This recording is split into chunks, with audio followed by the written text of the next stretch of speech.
Cuando vamos al capítulo 28, nosotros encontramos, dice de esta manera: el bautismo y la cena del Señor, párrafo 1, son ordenanzas que han sido instituidas positiva y soberanamente, establecidas por el Señor Jesús, el único legislador, para que continuaran siendo observadas en su iglesia hasta el fin del mundo. Estas santas instituciones deben ser administradas solo por aquellos que estén cualificados para ello y sean llamados a administrarlas conforme a la comisión de Cristo. Aquí no se menciona el hecho de que son los ancianos, pero como la confesión debe ser leída de atrás para adelante y de adelante para atrás, no hace falta que lo mencione porque ya lo mencionó.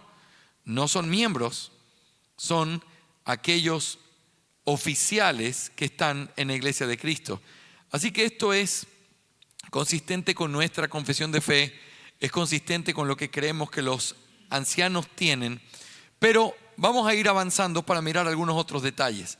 El segundo campo de autoridad, o la segunda forma en la que ellos muestran su autoridad, tiene que ver con, dice, un segundo acto de autoridad común a los ancianos es que tienen el poder de convocar a la iglesia a reunirse según lo requiera cualquier ocasión importante, así como los apóstoles convocaron a la iglesia a reunirse para la elección de diáconos. Los apóstoles reunieron a las personas cuando tuvieron que elegir a los diáconos, ¿se acuerdan? Hubo un problema, se estaban desatendiendo las mesas, ya leímos eso. Y entonces, ¿qué se hizo? Dice, los apóstoles convocaron a la multitud. Esa tarea de convocar es una tarea de autoridad y es una tarea de gobierno y es una tarea importante que descansa sobre los pastores que tienen la responsabilidad de convocar al pueblo de Dios. Esto nos ayuda, solamente dando algunas perlas prácticas, esto nos ayuda a cualquier tipo de desorden que pudiera haber a veces en una iglesia. Cuando va llegando el pastor y dice, ay pastor, perdóneme que no le avisamos, es que convocamos una reunión de miembros después del culto. Parece chiste, pero no lo es. Hay mucha gente que actúa así. Ya, pues entonces vamos reuniendo a la iglesia para preguntarle a ver qué piensan. Espera un ratito. El reunir a la iglesia es un acto de autoridad. Son los que están en autoridad los que convocan al pueblo para reunirse. Tercer acto de poder es examinar, ya sea a oficiales o a miembros, antes de ser recibidos por la iglesia. Esta parte es bien importante y mañana cuando veamos los procesos lo vamos a notar por qué. No es solamente predicar la palabra y no es solamente convocar, que es parte del gobierno cuando la iglesia se reúne, sino que también es examinar. Hermanos, la iglesia tiene que aceptar nuevos miembros, pero nunca pueden ser aceptados por los miembros si antes no han sido examinados por los pastores. La iglesia tiene que reconocer a hombres dotados para poder ser llamados al ministerio, pero para que sean propuestos para ser examinados, primero los pastores tienen que examinarlos y dar su punto de vista diciendo, esto cumple, esto está bien. Y vamos a ver eso de manera práctica mañana. Él argumenta esto. Si así era para con los apóstoles, también debe ser así con cualquier otro. Cuando en Apocalipsis 2:2 dice que ellos habían examinado a aquellos que decían ser apóstoles y no lo eran. Y entonces él dice, bueno, si se examinan a aquellos que dicen que son apóstoles, entonces se debe examinar a los que son pastores y también a los que son miembros para poder ser aceptados en la iglesia. Cuarto punto de autoridad. Un cuarto acto de su gobierno es la ordenación de oficiales que el pueblo ha elegido, ya sean estos ancianos o diáconos. Hermanos, esto es una parte importante también del gobierno de los pastores. Los pastores tienen autoridad. Ellos examinan al candidato y lo ponen para que la iglesia lo pueda examinar. Pero una vez que la iglesia ha examinado y ha aprobado ese hombre, entonces son los pastores los que cierran el proceso a través de una ordenación. Pablo le dice a Timoteo que él fue a través de la imposición de las manos del presbiterio, el grupo de ancianos. En Hechos 6:6 dice que Hechos 6:5, que lo que hicieron, entonces lo trajeron a esos hombres, 7 hombres, para que los apóstoles los vieran e impusieron las manos sobre ellos. Así que la idea de ordenar, aceptar, es parte de lo que un pastor hace en su autoridad. En quinto lugar, es un acto de la llave de la autoridad de los ancianos que abran las puertas del discurso y del silencio en la asamblea. Noten esto. Fueron los oficiales de la sinagoga quienes mandaron a Pablo y a Bernabé a abrir sus bocas para que dijeran alguna palabra de exhortación. Esto es muy interesante. Está usando como principio lo que pasa en una sinagoga, no es una iglesia. Pero hay algo que se rescata aquí. ¿Había orden en esa sinagoga? Sí. ¿Y quién determinaba quién hablaba y quién no? Los que estaban allí liderando, que eran aquellos oficiales de la sinagoga. No es que los oficiales de la iglesia son una continuación de lo que hubo en la sinagoga, porque es un salto hacia la realidad. Pero lo que sí podemos ver es que hay orden aún en las reuniones de los hombres y aún en las religiones que no son el cristianismo. El cristianismo tiene un orden correcto y ese orden es puesto por aquellos que están en la autoridad de gobernar. Hermanos, los pastores gobiernan la iglesia y eso implica convocarla, pero también abrir la palabra y cerrar la palabra. Vamos a discutir sobre este tema, hermanos. Quisiera saber si alguien tiene alguna pregunta, entonces levantan las manos. Hermanos, vamos a parar aquí. No, estaba haciendo un ejemplo. Después hacemos la pregunta. Digo, y de lo mismo dice simplemente no. Ahora no, vamos a la siguiente cosa o vamos a hacer tal cosa. Es un acto de gobierno el hecho de que alguien pueda abrir el discurso o cerrarlo en los diferentes momentos en una reunión. Y eso nosotros lo vemos claramente también en el orden de una iglesia. Número 6, dice Cotton, corresponde a los ancianos preparar de antemano los asuntos que han de ser tratados por ellos mismos o por otros ante la congregación, así como los apóstoles y los ancianos reunidos en la casa de Jacobo dieron instrucciones a Pablo sobre la forma de comportarse para evitar que la iglesia se ofendiera cuando él compadeciera ante ellos. ¿Se acuerdan de ese episodio? Y entonces le piden que haga ciertas cosas, pero son los oficiales los que lo llevan a decirle: así es como tienes que conducirte, así es como lo vamos a hacer. Y estas palabras tienen una connotación bien importante. Preparar los asuntos de antemano es un asunto importante en la vida de una iglesia. Les voy a poner un ejemplo, aunque mañana lo vamos a ver más claramente. Estamos en el tercer paso de disciplina. Escúchenme con atención. Entonces me paro como pastor y digo: hermanos, estamos en este momento complejo, pero queremos obedecer a Cristo y tenemos que traer este pecado que ha sido tratado por los hermanos y que finalmente llegamos al momento del tercer paso. Y una hermana levanta una mano con buena conciencia y dice: pastor, quiero saber, ¿se hizo el segundo paso antes de que lo traiga a nosotros? Imagínense cómo sería la escena si yo tengo que voltear a mirar y decir: ¿se hizo o no se hizo? No se hizo. ¿Y ahora qué hacemos? ¿Qué es eso? Pecado, desorden, es algo que no debe pasar en la casa de Dios, porque para eso Dios puso ancianos, para poder gobernar, y parte de su gobierno es preparar los asuntos de antemano. Hermanos, esto es con todas las cosas. ¿Quieres una reunión infructífera y complicada? Reúne a la iglesia para hacer un presupuesto y no traigas nada hecho. Te estoy dando un mal consejo, no hagas eso. ¿quieres una reunión en conflicto? Trae algo sin preparar y di, a ver, ¿por dónde empezamos, hermanos? Se necesita liderazgo, no para que pueda tomar decisiones unilateralmente, sino para que dirija al pueblo de Dios. Hermanos, los ancianos de la iglesia con los diáconos nos hemos reunido. Los ancianos hemos propuesto este presupuesto, los diáconos lo revisaron y nos dieron su perspectiva.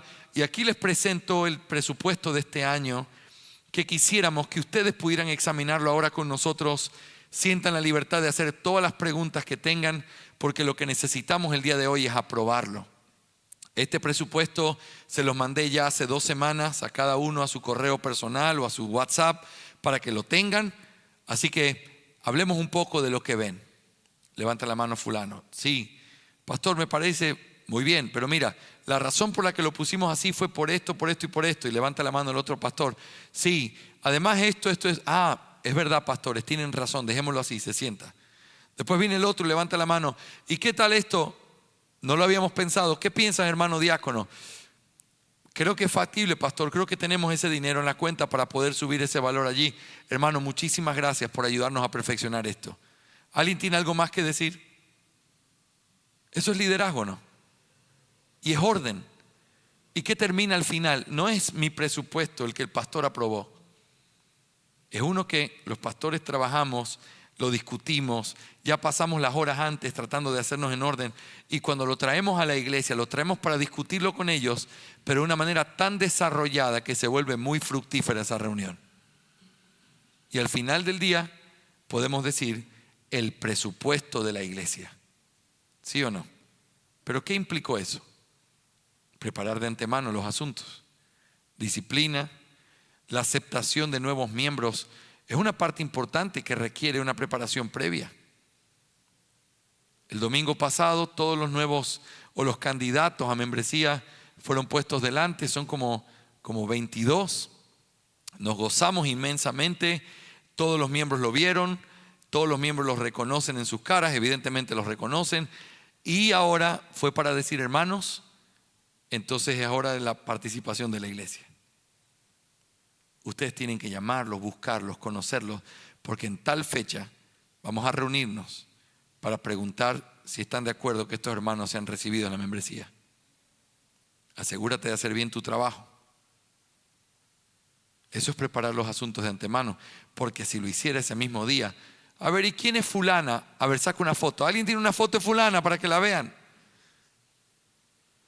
¿Te das cuenta todo lo que estoy haciendo? Lo de la parte más catastrófica, aunque puede sonar a realidad muchas veces, pero eso es parte de la bendición de tener pastores. Tienen que preparar los asuntos de antemano. ¿Sí? 7.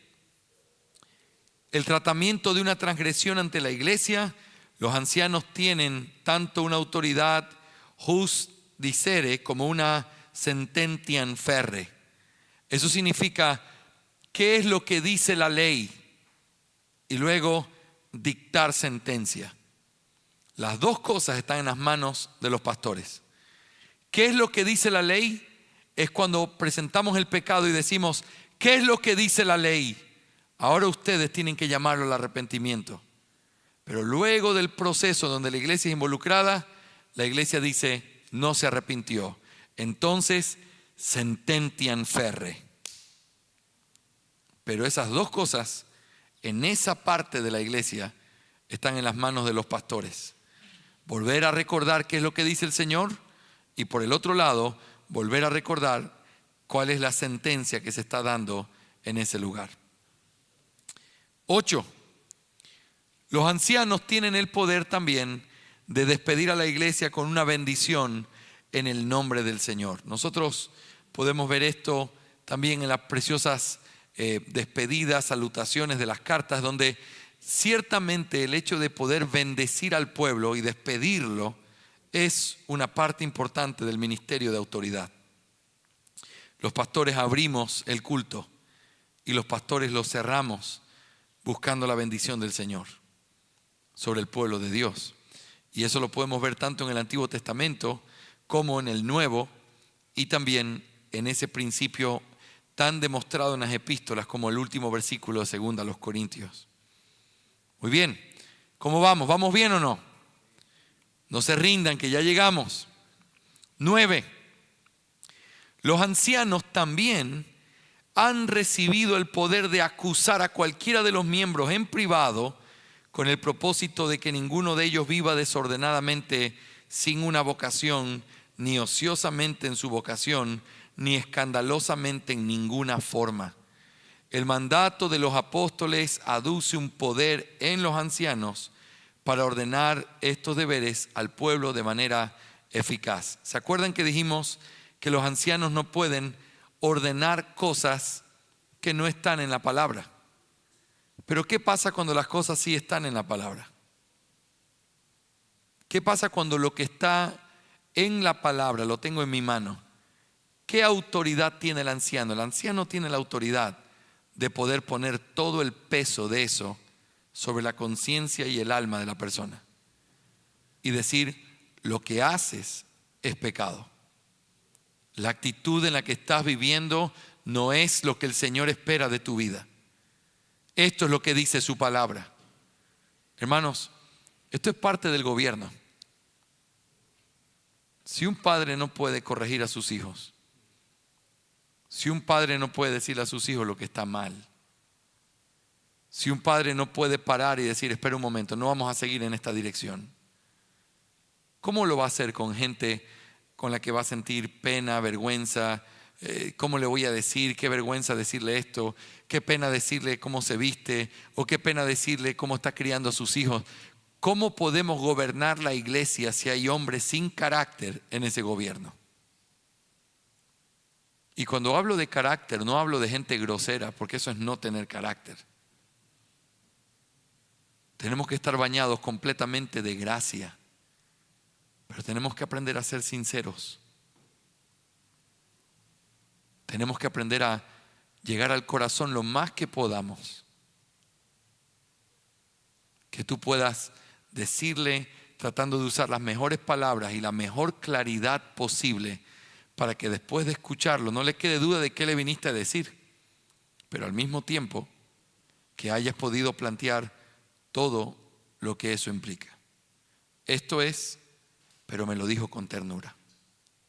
Esto es, y no me lo gritó, me lo dijo con amor, me dijo: y yo te voy a acompañar en esto. Pero se necesitan hombres así.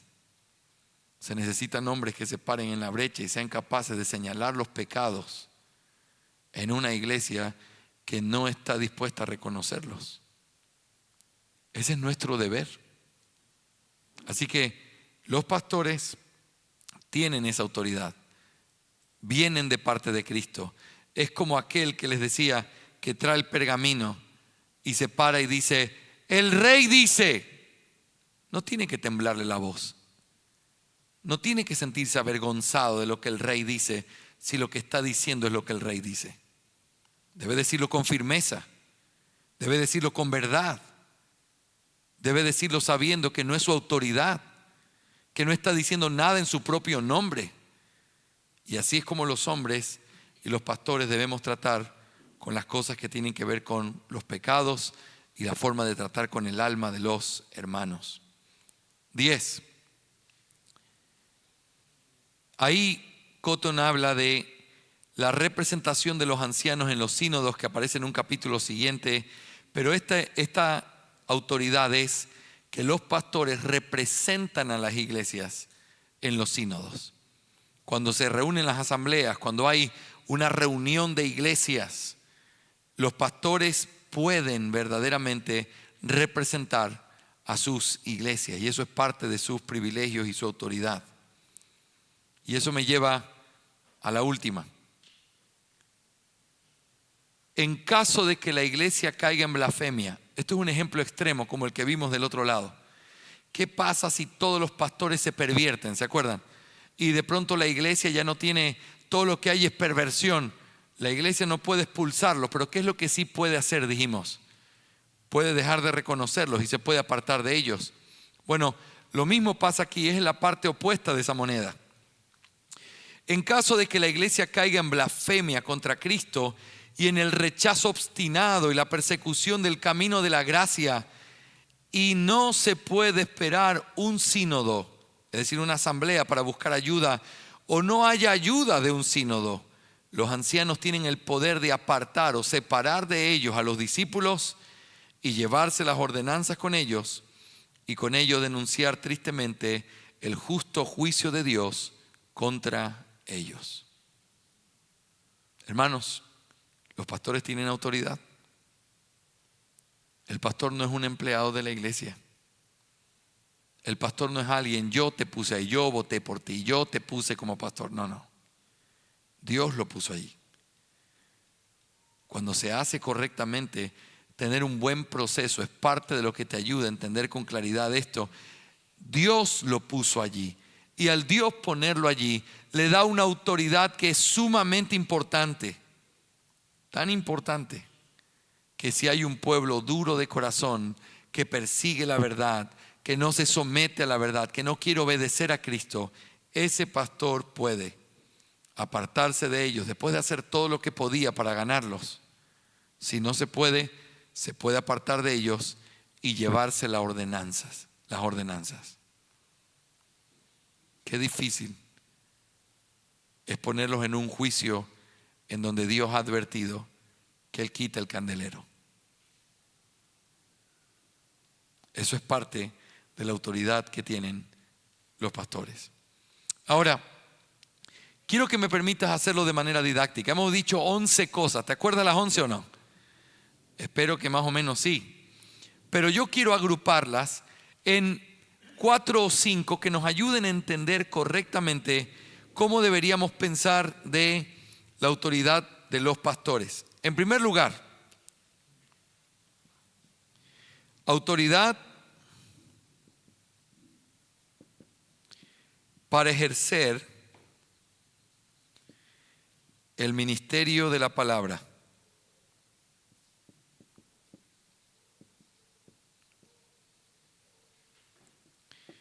Autoridad para ejercer el ministerio de la palabra. Eso fue lo primero que vimos.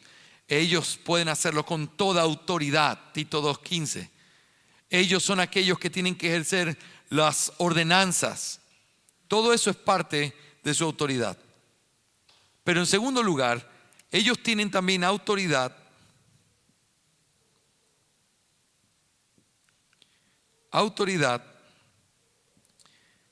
para gobernar las reuniones de la iglesia. Aquí nosotros encontramos por lo menos 3 o 4 cosas que se mencionaron allí. Como autoridad para gobernar a la iglesia, el pastor puede convocar a la congregación y también la puede despedir. La convoca y la despide. Esas son las primeras 2. Luego, el pastor abre el discurso y cierra el discurso cuando la iglesia está reunida. Pero en cuarto lugar, el pastor prepara de antemano los asuntos que se van a tratar en la reunión. Todo eso es parte del gobierno de las reuniones de la iglesia. El pastor tiene esa autoridad. Convoca, despide, abre o cierra el discurso y también prepara los asuntos de antemano. Muy bien. Tercera cosa en la que pudiéramos agrupar. Hay una capacidad en el pastor que podríamos llamarle autoridad para examinar a nuevos creyentes y oficiales. Autoridad para examinar a nuevos creyentes y oficiales. Esto es el punto de partida de 2 de las actividades importantes que la iglesia tiene. Una de ellas es el seleccionar oficiales y la otra es aceptar miembros. es el punto de partida. ¿Cuál es el primer paso en todo ese proceso? Que el pastor presente a aquellos que ha examinado. Por lo tanto, es un punto importantísimo en su autoridad. Mañana vamos a mirar cómo esto interactúa, pero por ahora estoy tratando de resumirlo de una forma en la que todos puedan guardarlo. También tiene autoridad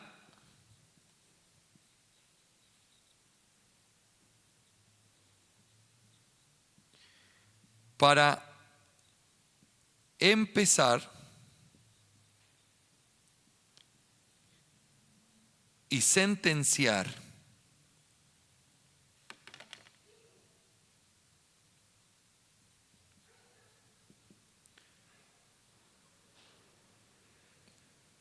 en un acto de disciplina.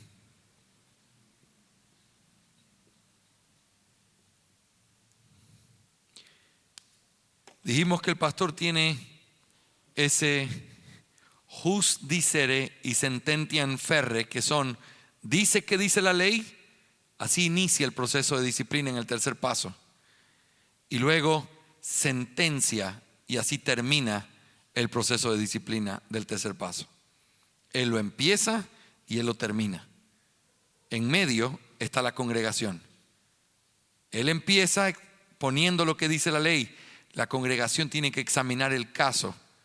Y cuando se da el veredicto de que no se ha arrepentido, se sentencia. Inicio y final es parte de la autoridad del pastor. ¿Sí?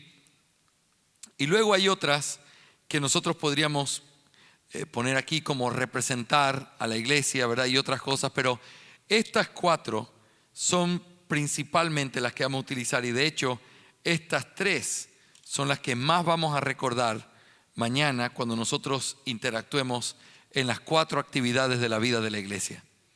Mis hermanos, las 4 lecciones que nos quedan son, para mi manera de ver, la parte más importante de toda esta clase o este taller. Porque todo esto estoy seguro que ustedes dicen, pastor, nada de eso es nuevo, estoy clarito con el tema. Eso yo lo sabía, sé que los pastores tienen autoridad, los miembros tienen libertad, todo eso es algo que nosotros lo conocemos.